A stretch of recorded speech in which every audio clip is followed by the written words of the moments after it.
आणि आता बातमी भुजबळांच्या राजीनाम्याची। 16 नोव्हेंबरलाच मंत्रिपदाचा राजीनामा दिल्याचा गौप्यस्फोट छगन भुजबळांनी केलाय। विरोधक सत्ताधारी देखील राजीनाम्याची मागणी करतात। लाथ मारण्याची गरज नाही, राजीनामा दिलाय असं म्हणत शिंदे गटाच्या आमदारांना छगन भुजबळांनी उत्तर दिलंय। तर भुजबळांचा राजीनामा मुख्यमंत्री शिंदेंनी स्वीकारला नसल्याचं उपमुख्यमंत्री फडणवीसांनी सांगितलंय। त्याने सांगितलं भुजबळाच्या कमरेत लाथ घालून मंत्रिमंडळाच्या बाहेर हाकला। मला त्या सगळ्यांना विरोधी पक्षामधील, स्वपक्षामधील, स्वसरकारमधील सगळ्यांना मला सांगायचं, 17 नोव्हेंबरला ह्या ओबीसी एल्गारची पहिली रॅली झाली अंबडला, बरोबर। 16 नोव्हेंबरला मी मंत्रिमंडळाचा राजीनामा दिला।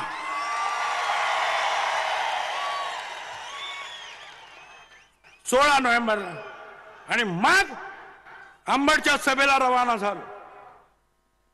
लाथ मारण्याची मला गरज नाही। अरे दिलंय ना राजीनामा। 2.5 महिने मी शांत राहिलो, गप्पा बसलो का? मुख्यमंत्री उपमुख्यमंत्र्यांनी सांगितलं त्याची वाच्यता नको।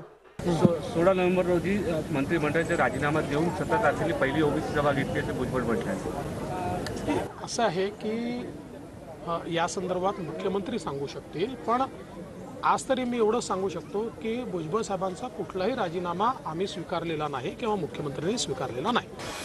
भुजबळांच्या राजीनामा पत्रात काय? मंत्रिमंडळात भूमिका पटत नसल्यानं मुख्यमंत्री शिंदेंना अडचण होऊ नये म्हणून राजीनामा।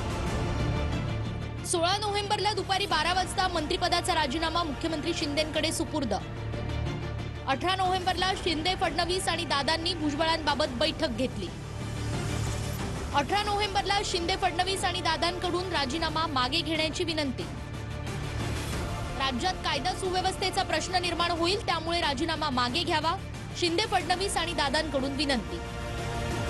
माध्यमांसमोर सांगणार नसल्याची भुजबळांची कबुली, पण राजीनामा मागे घेतला नाही।